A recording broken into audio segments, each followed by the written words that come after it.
Isso aqui é a folha de rosto da primeira edição de Uma Literatura nos Trópicos, que abre com um texto que é talvez a referência primeira que qualquer aluno de ciências humanas recebe com a assinatura de Silviane Santiago, que é o entrelugar do discurso latino-americano, onde se mostra como que o crítico literário e o estudioso da história da literatura, Silviane Santiago, extrai daí uma posição teórica renovadora. Eu fui aluno e fui orientando do Silviane Santiago, né? E era muito jovenzinho, tinha feito graduação na UFRJ e foi surpreendente o encontro com o Silviano como professor, né? Pelo modo original com que ele trabalhava com literatura. Uma surpresa foi o modo com que o Silviano abordava autores canônicos e recuperava, por exemplo, a obra de Alencar. E o Silviano, ele trazia, além disso, um modo de abordar a literatura muito original para a época. Trouxe, inclusive, para os estudos nossos, né, a questão do escritor como intelectual no Brasil. E isso fez muito sentido para nós. Me inquietava muito, muitas vezes, né, uma aula dele. E quando nós entramos na PUC, né, em 72, eu e Marília Cardoso, vindo de Minas, né, para fazer o curso de mestrado no Rio, né, na PUC, foi assim realmente um desbunde, como o Silviano coloca isso, né, no artigo sobre o Caetano. E é interessante porque uma própria aluna minha, quando eu fui dar esse artigo dele, vai dizer, uai, esse desbunde está no vernáculo. Quer dizer, ele introduz também a própria mudança na linguagem, né? Uma linguagem mais solta, mais ensaística, etc., para a crítica literária.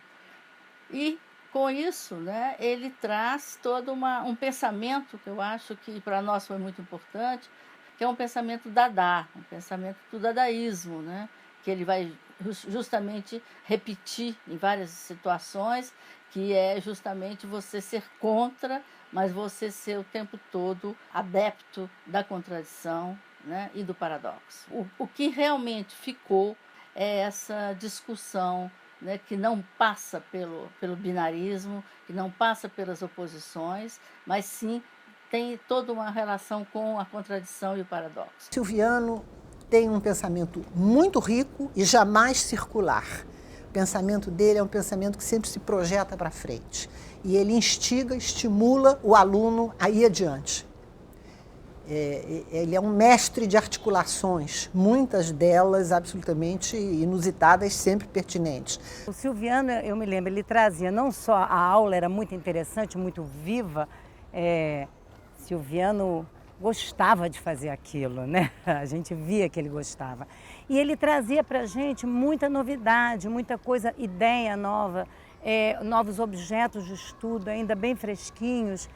Por exemplo, eu tenho a impressão que ele foi uma das primeiras pessoas a falar de pós-moderno na comunidade acadêmica, pelo menos do Rio de Janeiro, né? A lembrança que eu tenho é de um Silviano empolgado, um professor empolgado com aquilo de que ele estava falando.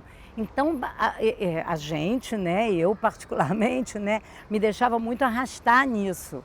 Eu tinha muita sensação de que eu queria, para o Silviano especialmente, fazer o melhor possível. Ele tinha um modo de usar o quadro bastante esclarecedor, sabia distribuir as anotações no quadro, a maneira como ele tinha de ler os textos marcados para aquela aula, ele era também bastante atraente, vamos dizer assim, né? Eu acho que todos os ex-alunos dele de algum jeito tentam imitar, mas a gente não consegue, pelo menos eu não consigo absolutamente, porque ele se apoiava no que ele chamava de movimento do texto, que era mostrar como é que o raciocínio do autor, do construtor daquele texto funcionava.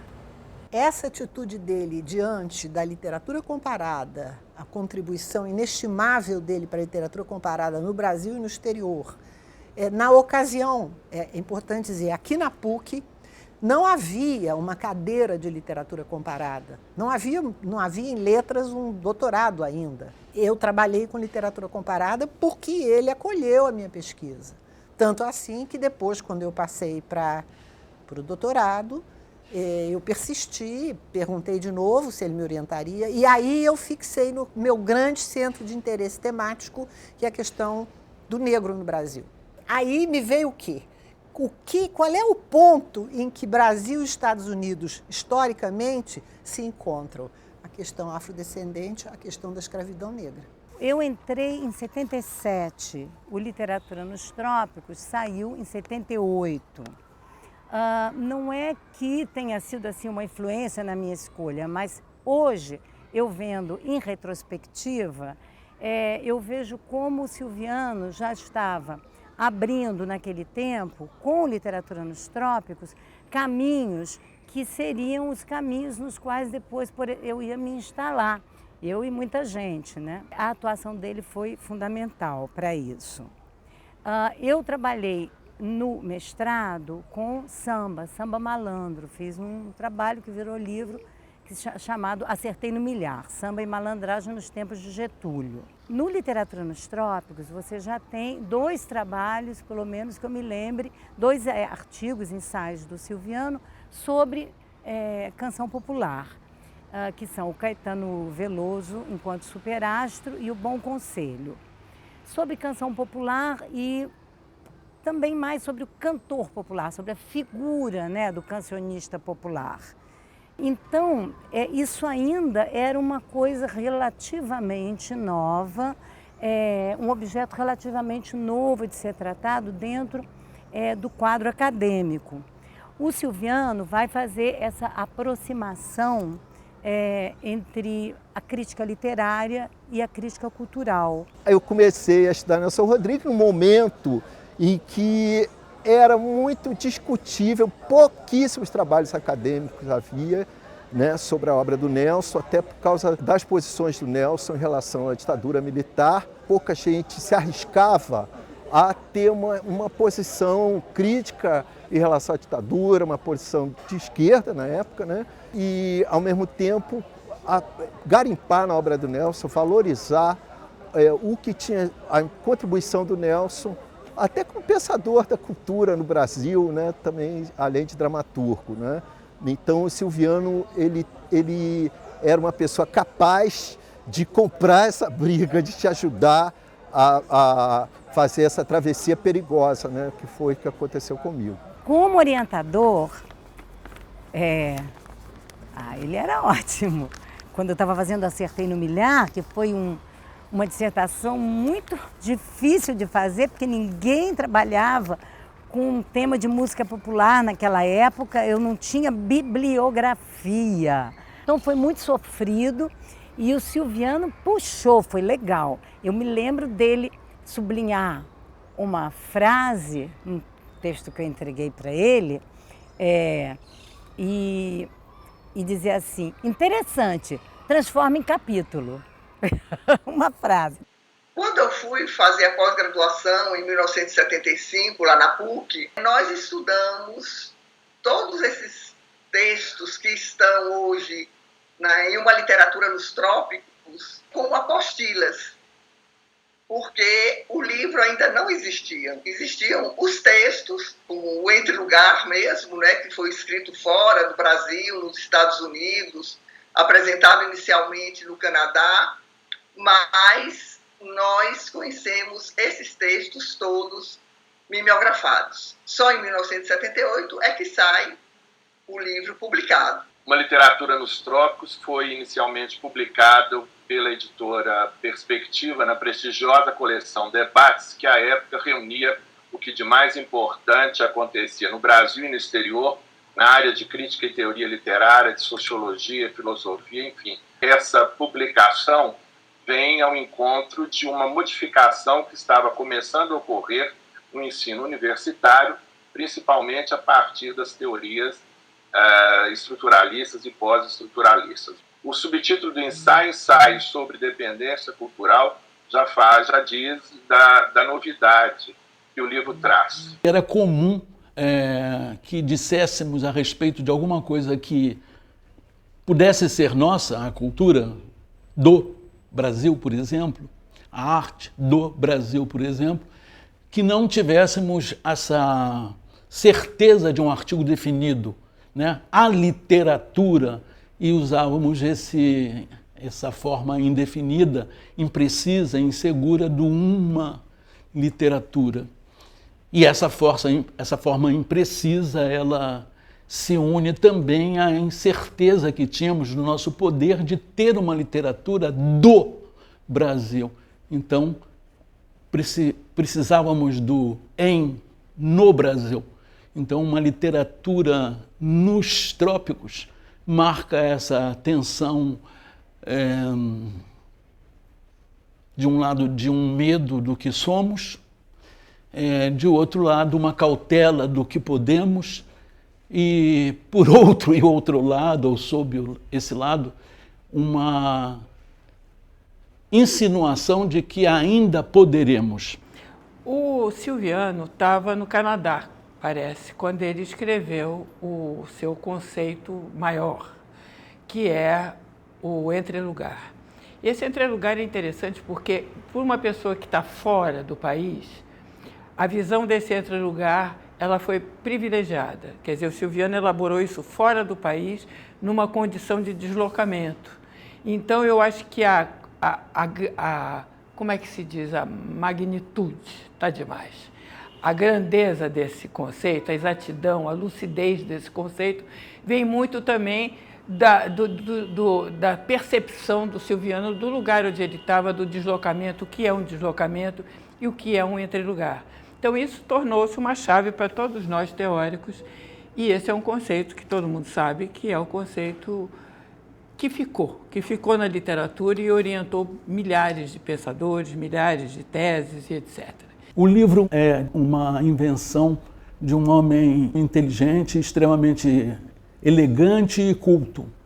E, não sei se a palavra é essa, dividido entre uma formação ocidental canônica muito firme, e especialmente francesa, e encantado, seduzido com o que há de mais pulsante e kit, entre aspas, tropicalista, que ocorria nos anos 70 como vibração de toda a ordem. E o livro é essa tensão de uma pessoa, um escritor de dupla face, né? Ora meninão, extremamente meninão, querendo entender a meninada, e ora um francês tentando trazer um método de compreensão do Brasil que unisse essa força jovial àquela força clássica europeia. Como é que o Silviano chegou aqui no Rio, vindo do exterior, em plena ditadura e em pleno desbunde? Quer dizer, o que a gente tinha aqui era um momento de total sufoco. Era o pior momento da ditadura, que é a gestão Médici, né? Tinha censura em todos os lugares, na sala de aula a academia era uma tristeza, e o Silviano chega nesse quadro e o que ele encontra aqui é um monte de alegria. O que eu acho interessante, que mostra o esforço enorme dele para sair de uma pacífica locação e chegar aqui, nesse lugar perturbado e desconcertante, que era o Brasil dos anos 70, que você ouve o barulho do pensamento dele, o motor do pensamento dele nesse livro. É engraçado porque eu vi a engrenagem. Tem uma frase dele, por exemplo, que ele quer ir, é muito bonito isso. Tem um pedacinho do livro que ele diz assim: façamos um pouco de história para poder depois se descartar dela. E é lindo porque você ouve o barulho no livro desse pensamento, né? Silviano, no assassinato de Mallarmé, a meu ver, ele busca loucamente entender aquele processo que estava começando a aflorar. Toda essa vivência, a partir do final dos anos 60, foi uma vivência muito intensa, através das drogas. Era um período muito conturbado que a gente vivia entre uma ditadura militar e entre todo a psicodelia. Uma coisa muito sagaz do Silviano é entender, de uma forma muito clara, que a poesia e a literatura que se fazia até então, o ícone dela, a marca dela, era a biblioteca. Já a poesia que vem a partir daí é formada pela rua. A poesia marginal, toda ela é informada pela rua, pelos encontros, pelos concertos de rock, pela praia, pela festa, pelo contato. A gente traz esses campos de força do encontro para dentro da poesia. Sabe-se lá de que jeito.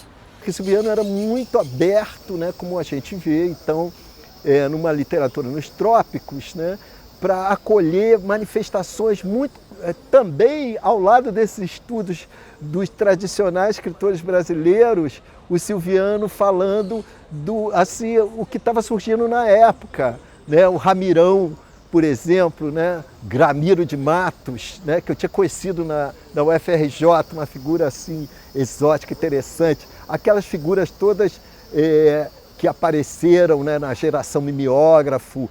O Silviano era muito atento a esses movimentos que iam eclodindo na literatura brasileira, na cultura brasileira, né, apesar da gente viver uma pesada ditadura militar.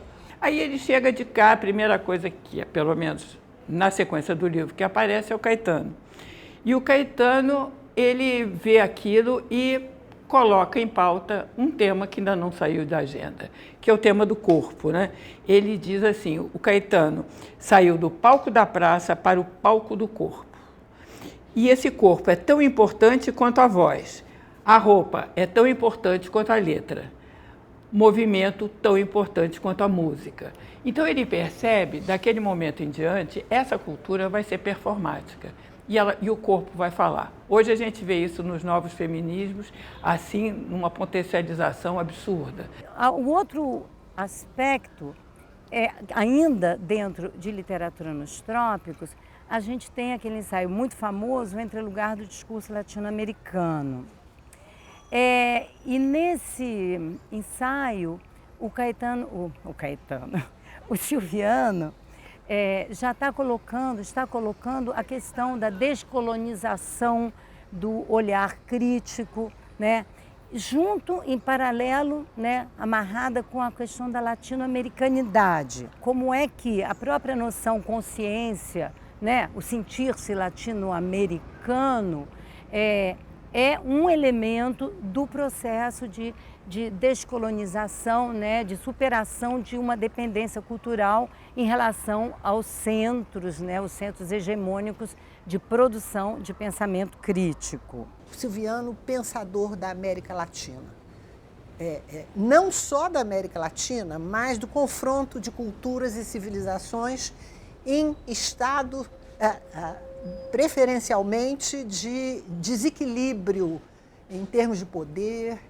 Então, o saber e o poder metropolitano e nós, latino-americanos, ou mesmo a Europa periférica, que não é a Europa hegemônica, a questão de centro-periferia, a questão de...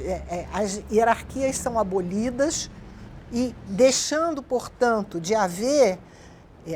a expressão dele, o peso esmagador daquela cultura mais forte.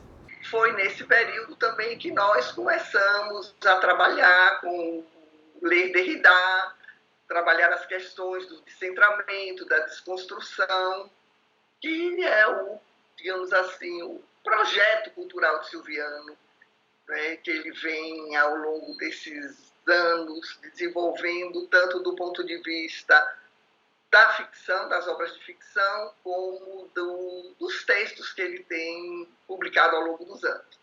Então, eu sinto assim o projeto de Silviano muito, muito coeso, um projeto que se refaz constantemente, né? Mas com questões que, digamos, que percorrem o pensamento de Silviano e o projeto cultural, o projeto intelectual de Silviano desde aquele momento lá. Há uma relação interessante entre o entrelugar do discurso latino-americano e o último livro de ensaio, o último grande ensaio publicado por Silviano, que é Genealogia da Ferocidade, sobre a crítica da obra de Guimarães Rosa. Se no primeiro momento, no entrelugar, o conceito buscava desdomesticar a literatura brasileira, ou seja, tirar a literatura brasileira do âmbito da leitura tradicional, que a colocava sob a égide da fonte de influência de literaturas metropolitanas, agora, mais recentemente, no livro sobre a crítica de Guimarães Rosa, Silviano procura deixar de lado essa domesticação que a crítica procurou ler a obra do Guimarães Rosa, e assim, digamos, abafar, ou domesticar, para usar a palavra dele, a beleza selvagem da obra rosiana. Estou feliz de poder retomar aqueles momentos de intensidade vívida que está na escrita do Silviano e que está na pessoa do Silviano Santiago, e as grandes descobertas que ali foram postas e que continuam muito vívidas no campo em que atuo hoje, que é nas artes visuais. Se aquela teoria, vamos chamar assim, da literatura, de algum modo hoje há lugares de fendas importantes, no campo das artes visuais ainda seria e será um livro de força absoluta, porque traz para a compreensão do Brasil, da cultura do Brasil, da literatura do Brasil, da arte do Brasil,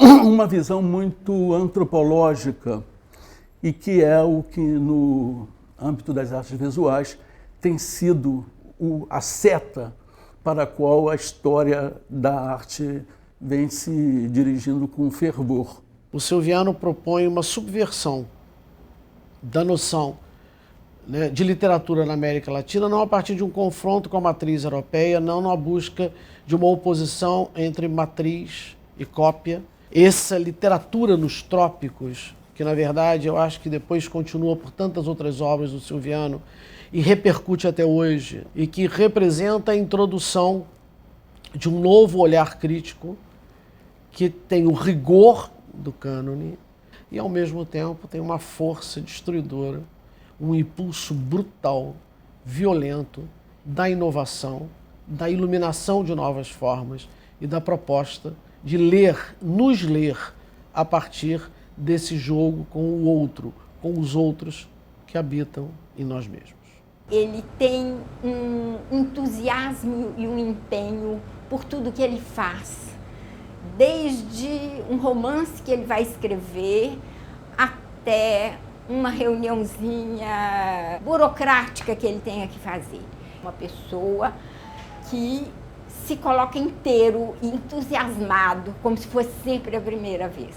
Digo mais ainda sobre o livro, que era muito curioso que se pudesse unir o nosso pensador mais potente, que é o Oswald de Andrade, a um pensador, não digo que igualmente potente, mas extremamente potente, e francês, e de algum modo inquieto com as questões da colonização, que é o Jacques Derrida.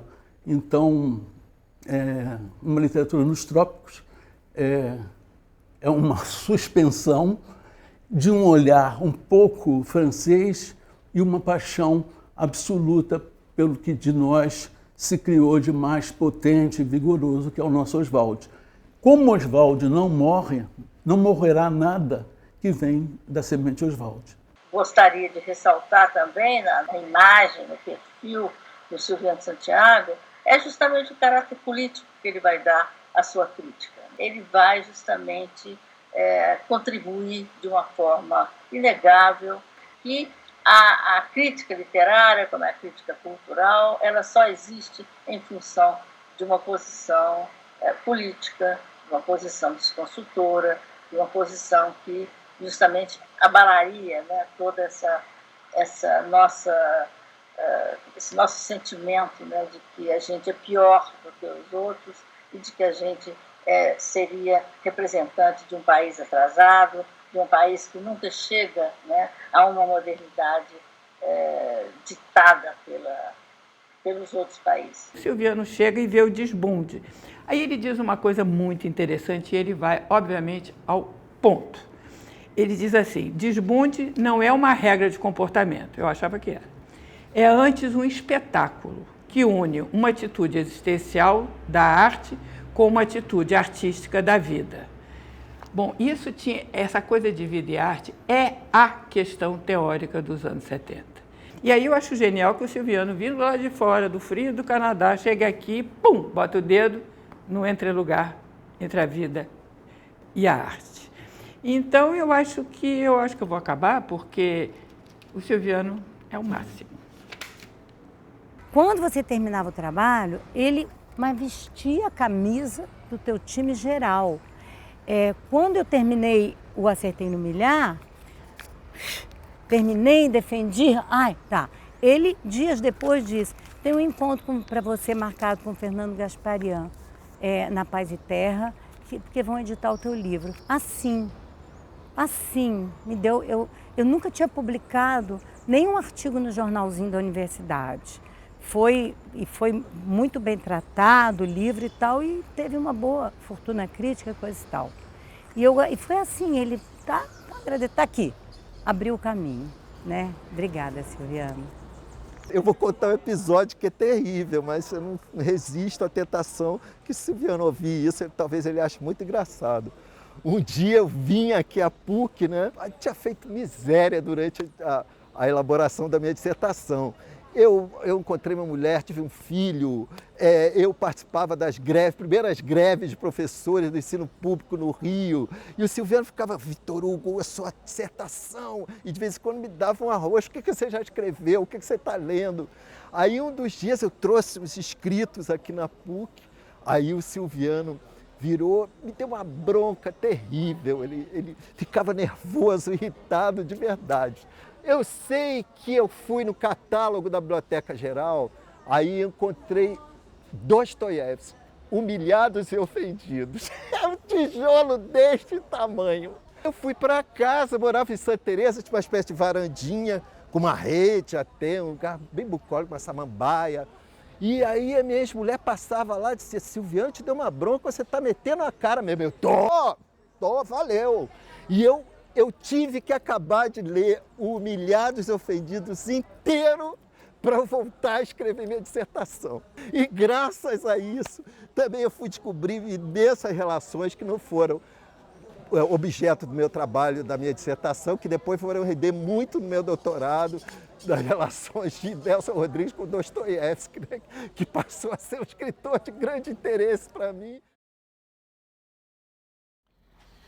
Entre o sacrifício e o jogo, entre a prisão e a transgressão, entre a submissão ao código e a agressão, entre a obediência e a rebelião, entre a assimilação e a expressão, ali, nesse lugar aparentemente vazio, seu templo e seu lugar de clandestinidade, ali se realiza um ritual antropófago da literatura latino-americana.